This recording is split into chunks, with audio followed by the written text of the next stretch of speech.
Well, I think over time there's going to be a lot of technology evolution with the Terafab. Somewhere in Texas, a machine the size of a small city is beginning to take shape. It doesn't launch rockets. It doesn't drive itself. It doesn't talk back. But without it, none of Elon Musk's other machines work at all.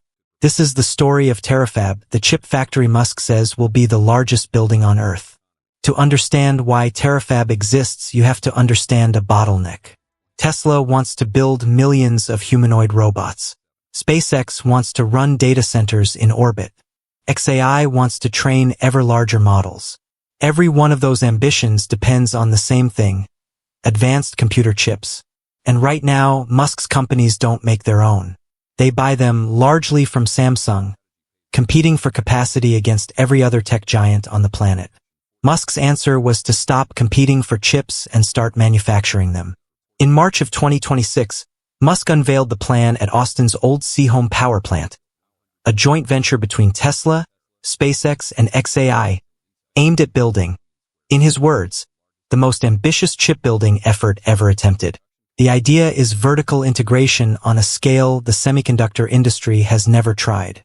One roof, chip design, fabrication, memory production, advanced packaging, testing, all of it together instead of scattered across a dozen countries and a dozen companies the way modern chips are normally made. Musk has floated numbers that sound almost fictional. Over 100 million square feet of manufacturing space.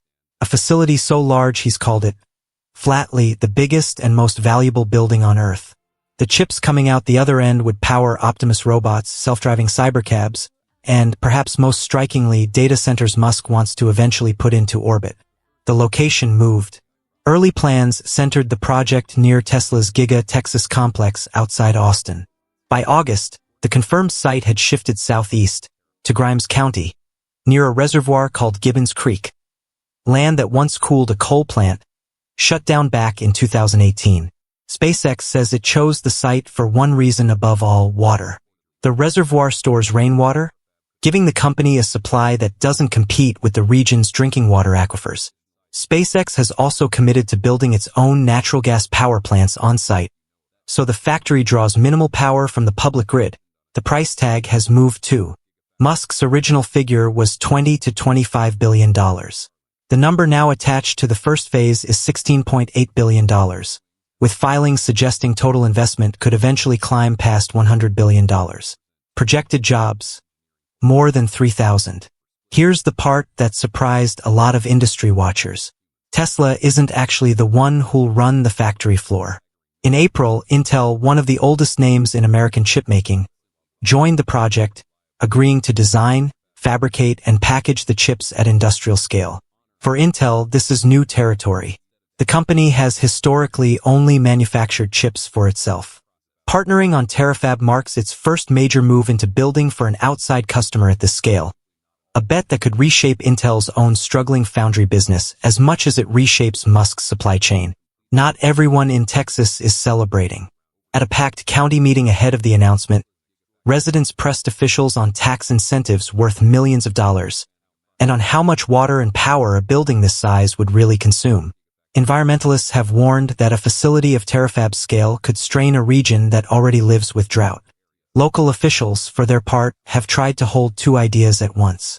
Austin Council member Ryan Alter put it simply: the jobs and economic activity are welcome, but they have to be balanced against the environmental cost. SpaceX has pushed back on the worst fears, insisting Terafab won't raise electricity rates for local ratepayers and won't drain the Navasota River. Whether that promise holds is something residents say they'll be watching closely for years, not months. And there's a deeper uncertainty too. SpaceX's own IPO paperwork described Terafab as a general framework, with no finalized ownership split between the three companies, and no binding commitment that any of them has to keep participating. Strip away the numbers and Terafab is really a bet on a single idea: that the future Musk keeps promising, swarms of robots, autonomous fleets, computing in orbit, is only as real as the chips that power it. Build the chips at a scale no one else attempts, the logic goes, and you don't just supply your own companies.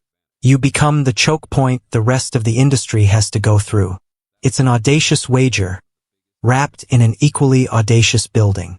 Whether Terafab becomes the largest building on Earth or simply the largest promise Musk has yet to fully deliver on, is still being written one foundation pour at a time.